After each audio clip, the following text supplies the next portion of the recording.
the distance between where most people are and where they could be, it's like watching someone sit on a gold mine, holding a shovel and choosing to sell lemonade instead. Fascinating, isn't it? I was at this coffee shop the other day. One of those fancy ones where people spend $6 on a cup of coffee without blinking. And I watched this young man, bright-eyed, well-dressed, probably making decent money. He ordered his fancy drink, paid without hesitation, and walked away. $6, gone in 15 minutes. Later that same day, I saw him again and mentioned a book that could transform his business thinking. His response? $20 for a book? That seems a bit steep. Now, isn't that interesting? We'll spend $6 on something that lasts 15 minutes, but hesitate to invest $20 in something that could change the next 15 years of our life. That's the difference between thinking like an average person and thinking like a champion. Most people confuse wishes with standards. They wish they had more money, wish they were in better shape, wish their relationships were stronger. But wishes are like clouds. They float by without leaving anything behind. Standards? Standards are different. Standards are the foundation you build your life upon. Something I've learned watching people over the years. Your life right now, every single detail of it, is a perfect reflection of your standards. Not your goals, not your dreams, not your vision board. Your standards, what you're willing to accept, is exactly what you'll get. I'm always amazed when people tell me they want to be successful, but they show up late. They want to be wealthy, but they don't read. They want to be healthy, but they don't exercise. See, the gap between where you are and where you want to be isn't a gap in knowledge. It's a gap in standards. You know what the most expensive real estate in the world is? It's not in New York or Tokyo or London. The most expensive real estate in the world is the gap between our ears. That's where champions are made. That's where standards are set. That's where the battle between average and extraordinary is won or lost every single day. And here's the thing about standards. They're not something you do occasionally when you feel inspired. They're who you are. They're what you do when nobody's watching. When a champion says they'll be somewhere at 8-0, they don't show up at 8-5.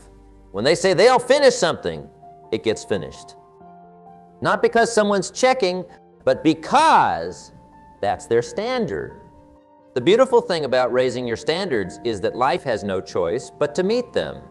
It's one of those universal laws that never fails. Raise your standards and your life rises with them. Lower them and, well, you know what happens? And that brings us to the most important decision you'll ever make. The decision about who you're going to be. Not who you want to be someday, not who you might be if everything lines up perfectly, but who you're going to be right now, starting with the next decision you make. Because every decision you make, especially the decision about who you're going to be, carries a powerful ripple effect into your future. You know what's remarkable? Most people think success is about making the right decision once. They're looking for that one magical moment, that one big break. But that's not how life works. I had a friend who used to say he was waiting for his ship to come in. I finally had to tell him, your ship isn't coming in. You need to swim out to it. And that's what decisions are. They're your way of swimming out to meet your future. Decisions. They're made in moments, but their consequences unfold over a lifetime. Take health, for instance. Nobody ever ruined their health by eating one bad meal, and nobody ever transformed their health by eating one good meal. It's the small decisions, made day after day, that shape our lives.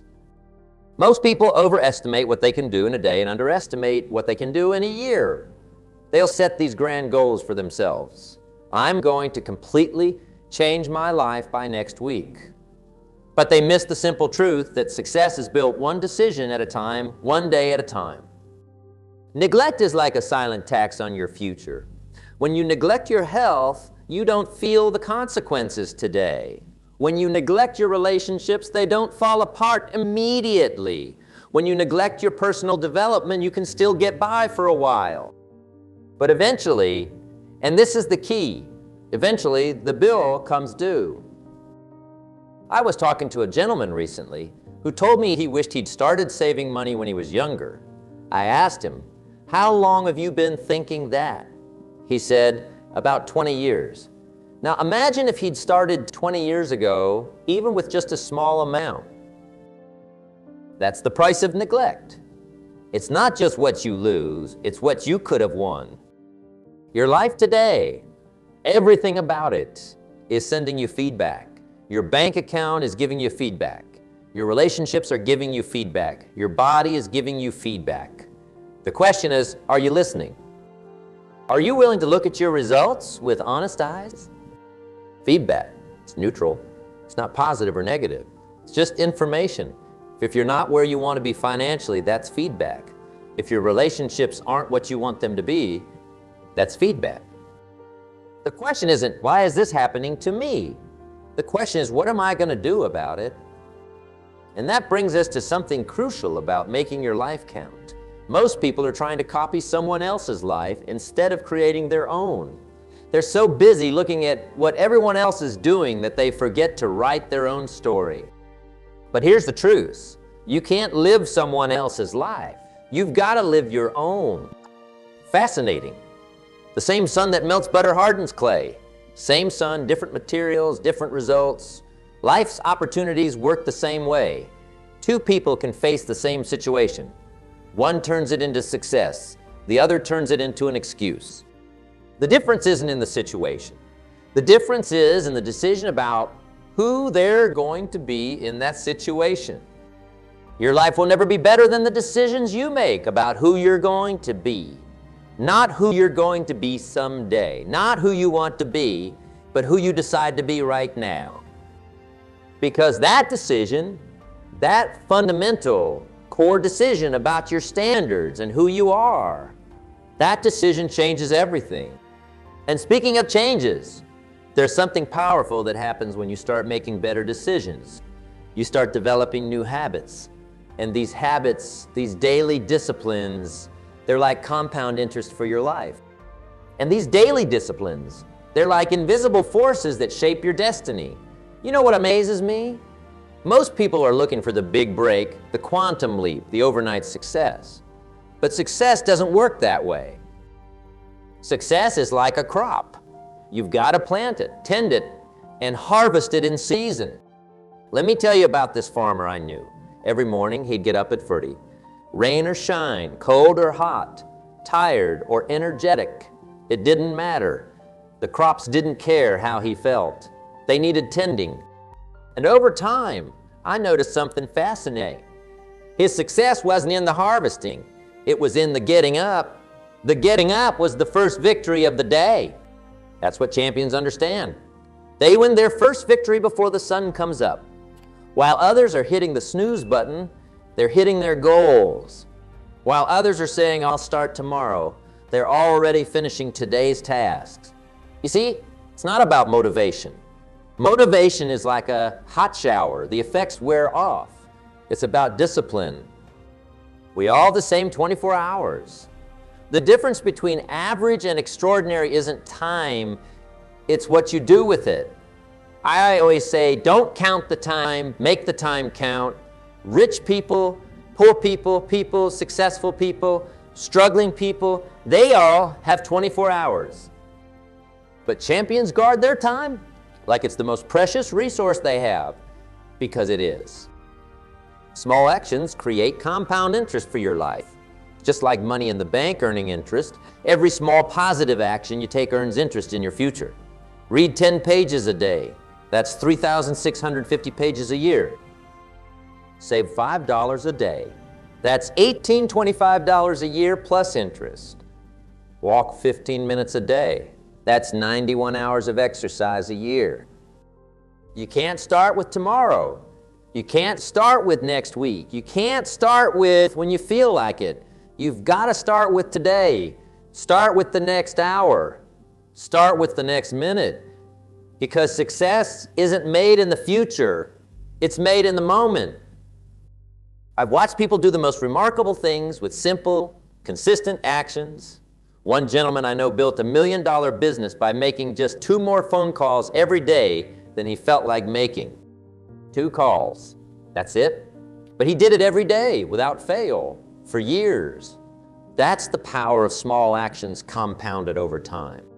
Speaking of habits, here's something fascinating about them. They're easier to live with than they are to change. Good habits are hard to form but easy to live with. Bad habits are easy to form but hard to live with. The pain of discipline weighs ounces. The pain of regret weighs tons. You want to know what makes a habit unshakable? It's not willpower. It's not motivation. It's identity. When something becomes part of who you are, it's no longer a choice you make. It's just what you do. Champions don't have to force themselves to train. Training is who they are. Successful people don't have to force themselves to work hard. Excellence is who they are. But building these habits, creating these disciplines, it requires something more than just knowing what to do. It requires education. Not just formal education, but the kind of education that transforms your thinking and shapes your understanding. School is where you learn how to learn, but self-education is where you learn how to live. The most valuable education happens after the formal education ends. In school, they give you the test first, then the lesson. But in life, they give you the lesson first, then the test. And here's the key. Life keeps giving you the same test until you pass it. I've watched people fail the same test over and over because they never stop to learn the lesson. The books you don't read won't help you. I'm always amazed when people tell me they don't have time to read. They've got time to watch television, time to scroll through their phone, time to gossip, but no time to read. What they're really saying is, I don't have time to change my life. When you read a book, you're having a conversation with someone who has spent years, maybe decades, figuring something out, and you can get it in just a few hours. That's not just learning, that's stealing wisdom. That's standing on the shoulders of giants. Let me tell you about mentors. A mentor is someone who tells you what they've learned, not to make your journey easier, but to make your journey worth it. I had a mentor once who told me something I'll never forget. He said, success leaves clues. You don't have to figure everything out by yourself. That changed everything for me. You can learn from 2 kinds of experience, your own and other people's. Learning from your own experience is good, but it's slow and expensive. Learning from other people's experience, that's genius. That's how you compress decades into days. Knowledge isn't power. Knowledge is only potential power. I know lots of people who know what to do, but don't do what they know. The difference between knowledge and wisdom is action. Wisdom is knowledge applied. Wisdom available to everyone, but not everyone wants it. Most people want entertainment. They want distraction. They want everything to be easy. But wisdom demands attention. It demands reflection. It demands change. I remember talking to this young entrepreneur. He told me he wanted to succeed in business. I asked him what he was reading about business. He said, "Oh, I don't read business books. I'm waiting to learn from experience." I had to tell him, that's like saying you want to learn to swim, but you're waiting until you're in the middle of the ocean. Being busy is about activity. Being productive is about results. And the bridge between activity and results, that's where you'll find proper education. Not just knowing what to do, but understanding why it works. And that understanding, that wisdom, it doesn't just come from books or seminars or courses. It comes from the people you surround yourself with. Your environment shapes your thinking, and your thinking shapes your life. Which brings us to something crucial about success. Success is not just about what you do, it's about who you become. And who you become is directly influenced by who you spend time with. You can't hang around small thinking and expect to have big dreams. If you took the average income of your 5 closest friends, chances are your income would be very close to that average. Not because they give you money, but because they give you their mindset. Their standards become your standards. Their expectations become your expectations. I remember meeting this young man who couldn't figure out why he wasn't succeeding. Bright guy, good skills, strong work ethic. But when I looked at his environment, who he was spending time with, it all made sense. He was trying to build a fortune while hanging around with people who were comfortable being broke. That's like trying to stay dry in a rainstorm. Your environments, it's either lifting you up or pulling you down. There's no neutral ground. Every conversation you have, every activity you participate in, every place you spend time, it's all programming your mind for either success or mediocrity. You want to know what successful people do differently? They're incredibly selective about their environment. They understand that you can't soar with eagles if you're scratching with turkeys. Not that there's anything wrong with turkeys, but if you want to fly, you need to spend time with things that have wings.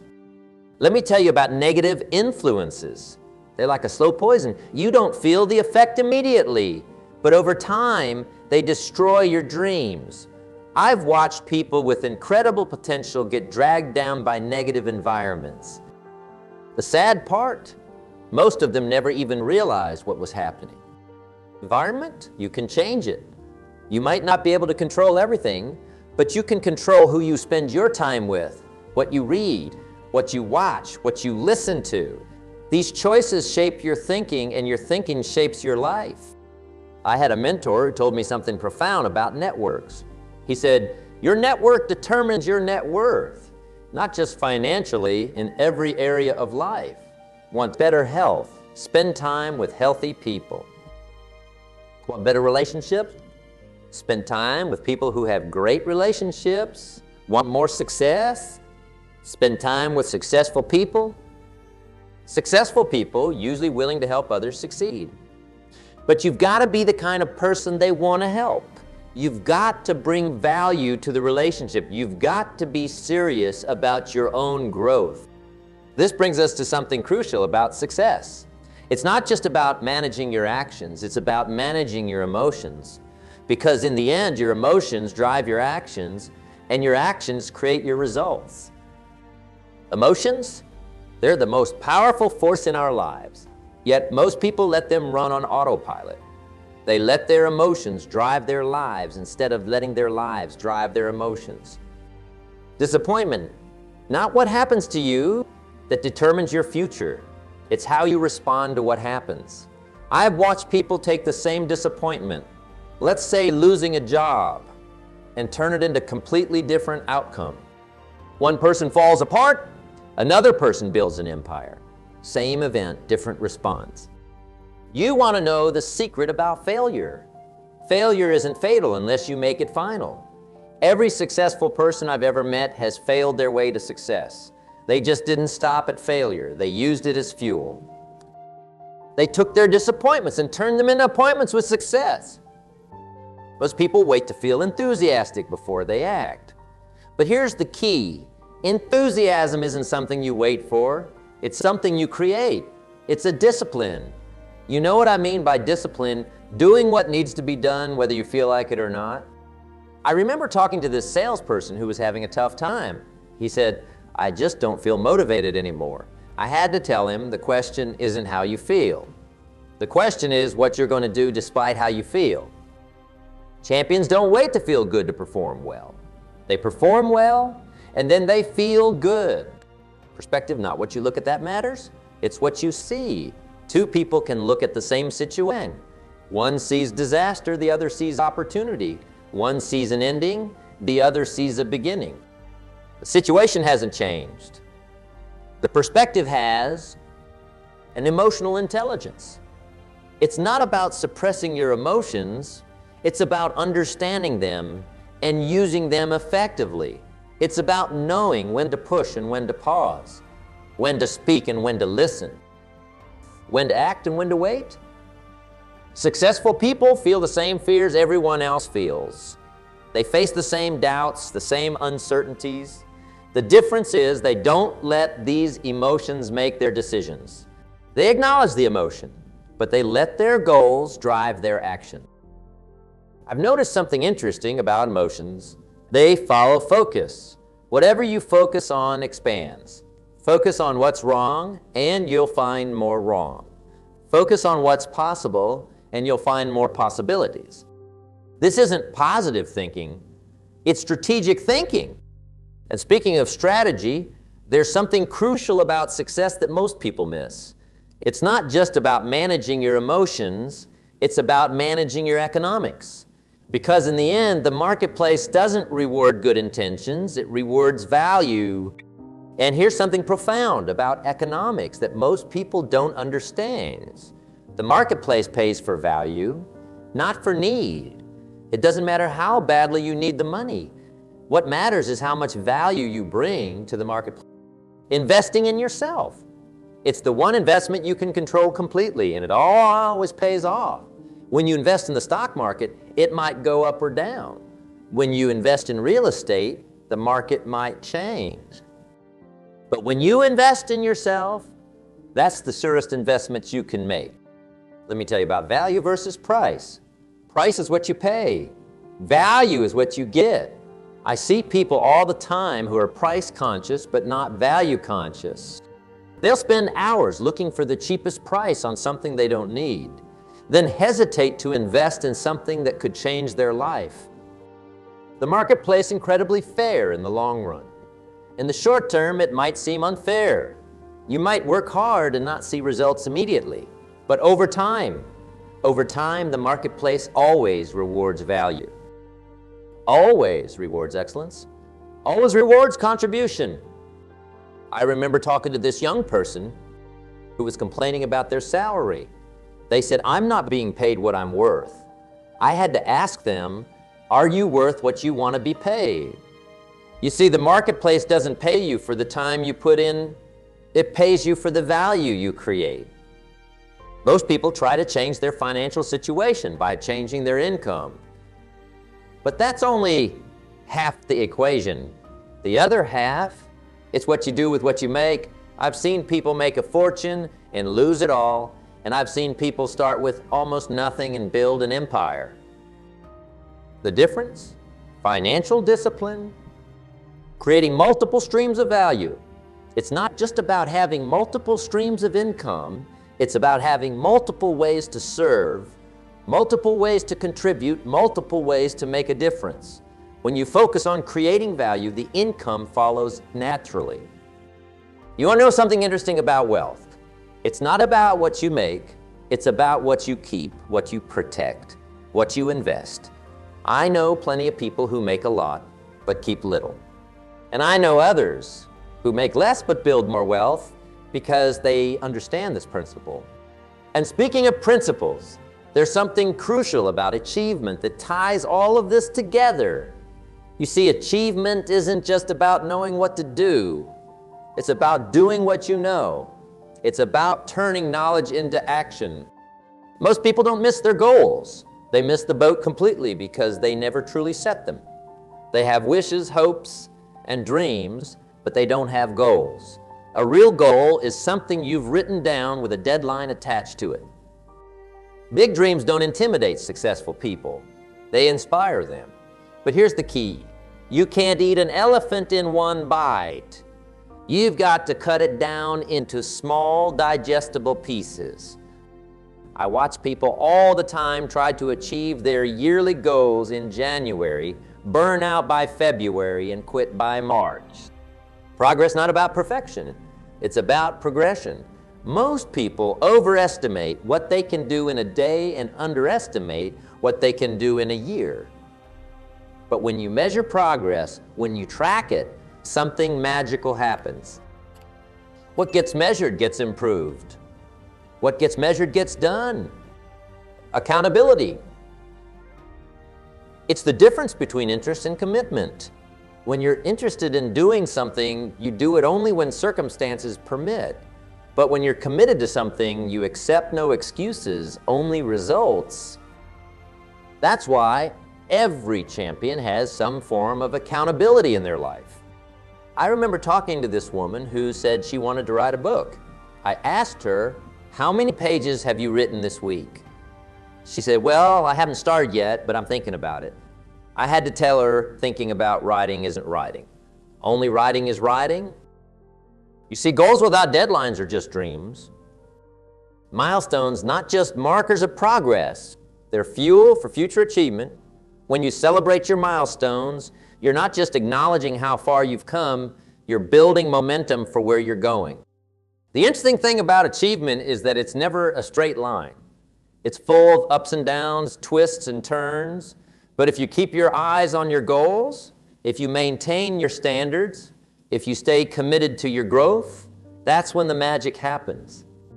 Which brings us to the most important part of all of this, because everything we've talked about today, the standards, the disciplines, the education, the environment, the emotions, the economics, the goals, it all comes down to one crucial moment.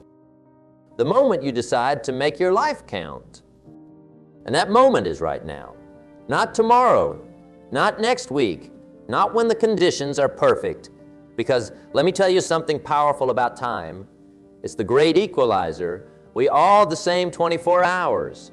But what we do with those hours determines everything. Legacy?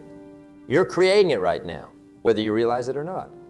Every decision you make, every action you take, every standard you set, it's all part of your legacy. The question isn't whether you'll leave a legacy. The question is what kind of legacy you'll leave. Every great achievement in human history started with a decision. Someone somewhere decided that average wasn't enough. They decided that good enough wasn't good enough. They decided to raise their standards to demand more from themselves than others demanded of them. You'll never know how many lives you touch. You'll never know how far your influence reaches. That person you encourage today might go on to encourage 1,000 others. That standard you set might inspire generations you'll never meet. I remember talking to a gentleman who was 87 years old. I asked him, "What's the greatest lesson you've learned in life?" His answer, "I wish I hadn't waited so long to start." Don't let that be your story. Don't let that be your regret. Success isn't just about what you achieve. It's about who you become in the process of achievement. It's about the person you must be to achieve your dreams. And that person is already inside you, waiting to be unleashed. The choice is yours now. You can walk out of here and let everything we've discussed be just another seminar, just another talk, just another good idea that never gets implemented. Or you can decide right here, right now, that today is the day everything changes. Remember what we talked about? Your standards, your disciplines, your education, your environment, your emotions, your economics, your goals. They're all working together, either lifting you up or holding you back. The difference isn't in knowing what to do. It's in doing what you know. Don't wait for the perfect moment. Take this moment and make it perfect. Don't wait for things to be easier. Become stronger. Don't wait for opportunities. Create them. Start today. Start now. Because in the end, it's not about what you're going to do someday. It's about who you're deciding to be right now. Thank you, and God bless.